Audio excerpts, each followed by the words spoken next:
And if Democrats keep taking advice from the likes of Bill Clinton or Hillary Clinton, they're in a world of trouble because they're already bleeding support, and going in the same direction isn't gonna help. Oh yeah, more young Turks attacking the Democratic establishment. That's what I like to see.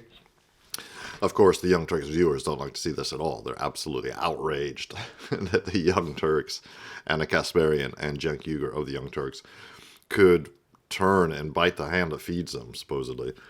Apparently, the Young Turks, while they still have a lot of subscribers on their YouTube channel, apparently they themselves have been bleeding paid members. There's a big exodus away from the Young Turks channel, which, according to many of their viewers, is why the Young Turks are now grifting for right-wing support. That's how they see it. That's how Young Turks viewers see it. They see it as a betrayal. That the fact that, and I have no idea. Maybe they are grifters. Maybe they're just looking, for a bigger paycheck. Maybe they're looking for more support by going more centrist, more right-wing. Who knows? I don't know what's in their hearts. But the fact is, it's pretty hard, I would say pretty hard these days to defend the Democrats, actually. Why would you want to? Who would want to? Well, the Democratic establishment will defend itself, and let's see what Bill Clinton has to say about it. Politics is the only business in which you can prove your authenticity by not knowing anything, And I think that's a problem, and we'll pay for it unless we get over it. If it weren't for Bill Clinton or Hillary Clinton, who would go on MSNBC to bat for the Democratic establishment, even after they have failed miserably in the recent presidential election? So much so that Donald Trump won the popular vote along with the Electoral College vote. Now, Bill Clinton was on MSNBC responding to a question about Trump's second cabinet and whether he was shocked at who Trump has chosen so far. Take a look at what he had to say. He believes he can just say, well, I appointed these people, they're smart, and they're going to shake things up. But I think that in demonizing all establishments and all people who wear a tie like you and me to work and have a good education, we are breaking down the legitimacy of not only people who may be too sanctimonious and too set in their ways in the past, but also people who actually know things that are very important for us today and very important for our continued growth and prosperity and harmony. Oh, it's so fantastic to see the Democratic Party wheeling out this old ghoul, to let people know on MSNBC, the most mainstream of mainstream media outlets, the most slavish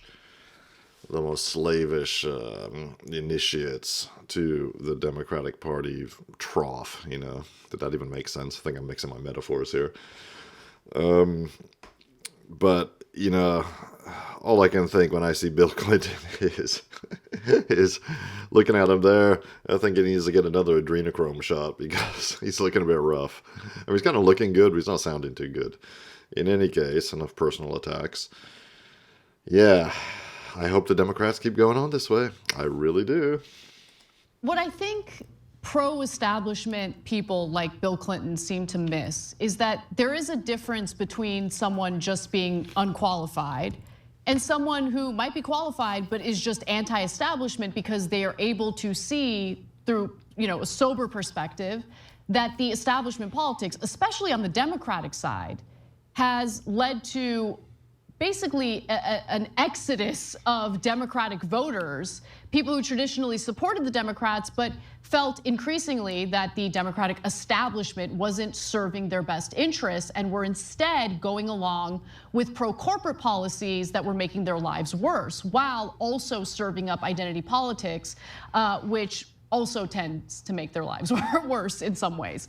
Now, in regard to where the hearts and minds of American voters are, I mean, we just went through the presidential election. I think that gave us a huge clue as to where hearts and minds are at.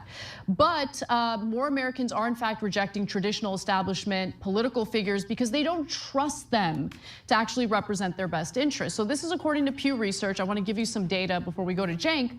Just 4% of US adults say the political system is working extremely or very well. Another 23% say it is working somewhat well. About 6 in 10, 63% express not too much or no confidence at all in the future of the US political system.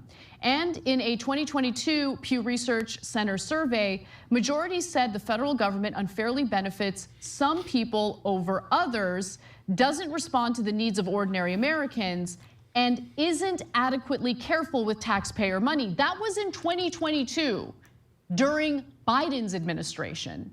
So I just think people like Bill Clinton are living in la-la land because the status quo worked out real well for him and his friends. But for the majority of American voters, clearly that has not been the case. And if Democrats keep taking advice from the likes of Bill Clinton or Hillary Clinton, they're in a world of trouble, because they're already bleeding support, and going in the same direction isn't gonna help. Yeah, there's two different topics that are being conflated here, so let me break them both down. So first, on the education point that Bill Clinton is making, there is the issue of whether you're qualified and whether being qualified is a good thing or a bad thing. And then there's the issue of your perspective, and that's the one they never address. So is it true that having an education is better than not having an education? Generally speaking, yes, right? An education saved my family's life. My dad was a very poor farmer. He was able to get a free college education in Turkey back in the 1960s, wound up becoming a mechanical engineer, and it led to us eventually living the American dream. So you're not going to get someone more pro-education than me, and I believe that people should be qualified for their positions. Now, having said that, that doesn't mean that you're the best pick. Why? Because what is your perspective?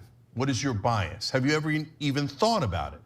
Because you have all these people that are among the elites, the establishment, and they do policies that favor their group, which is the elites and the establishment.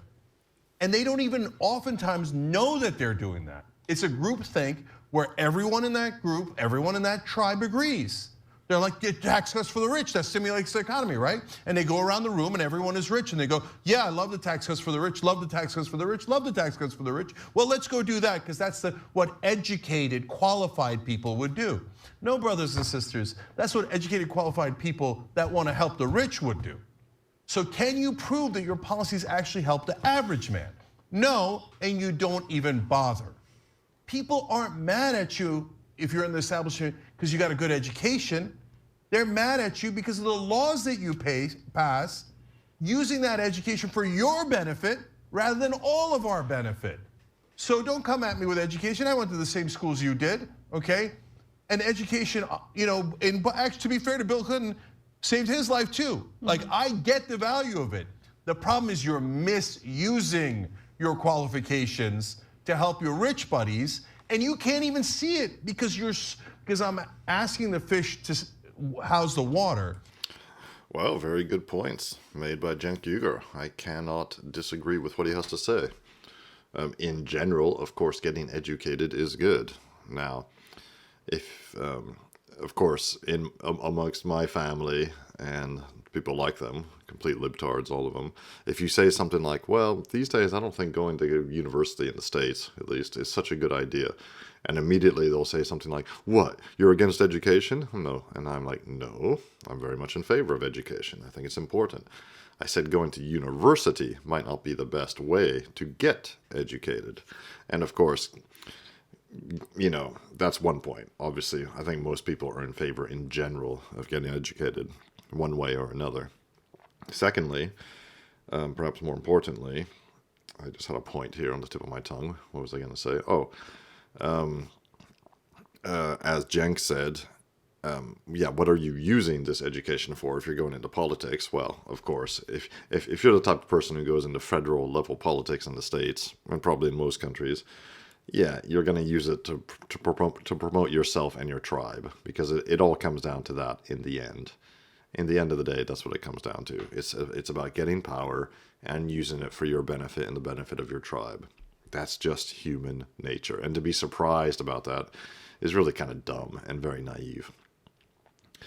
And the third point I was going to make, now I forgot because I was thinking of that ghoul Bill Clinton again, and his ghoul-ass wife, Hillary Clinton, was, it's sort of like that thing if, I think it was a Groucho Marx joke, but basically the idea is if somebody wants to run for a national political office, then by definition they should be disqualified for the post, because it says too much about a person if they want that. Anyway, it's good though to see the Democratic Party, bringing out the big guns, Bill Clinton, wheeling him out to, get the message across in the ultimate boomer mainstream media outlets like MSNBC, because to me that just means they are completely and utterly tone deaf. They have no idea. It's like they don't even understand that they just got soundly slapped at the last election, that their candidate was a disaster, Joe Biden was a disaster, and Kamala Harris was a disaster, that they are a disaster, the Democrats are a disaster, and maybe they'll finally understand that their policies and their whole worldview is completely toxic and discivilizational and destructive. But, that might be a bit much to hope for. Let me know what you think in the comments, and please do, because I've been reading all the comments recently, and I have been replying to some of them. And, of course, this is part of the ongoing saga of watching the Young Turks drift towards the right and watching the Democratic Party implode. It's all in good fun. We love it. We love to see it. And I know you do too. So I'll see you in the next one.